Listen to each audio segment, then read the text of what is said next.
الحمد لله وكفى والصلاة والسلام على رسول الله اما بعد.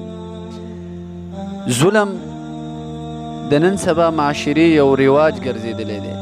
څوک چې ظالم وي هغه په هر چا باندې هر قسمه ظلم کوي، جاني ظلمونه هم کوي، مالی ظلمونه هم کوي، خلک هم قتل کوي.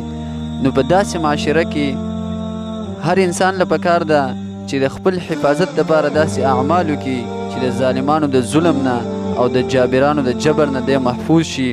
لہذا زه غواړم چې تاسو ته د قرآن کریم یو داسې آیات وښیم چې هغه تاسو وایئ د هر قسمه ظالم د ظلم نه به تاسو محفوظ یې او د هر قسمه ظلم نه به انشاءالله تعالی الله تعالی د دغه آیات د برکت د وجې نه تاسو محفوظ ساتي.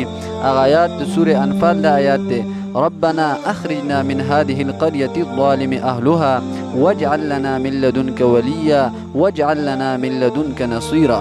دا آیات دی د هر مونځ نه بعد 3 پیرې وایي او په ځان دې چوپ کوي. انشاءالله د ګاونډیانو د شر نه، د ظالمانو د شر نه، د ظالم بادشاه د ظلم نه او د هر قسمه آفاتو نه به الله تبارک وتعالی د دې آیت د برکت دې محفوظ کوي. و آخر دعوانا ان الحمد لله رب العالمین.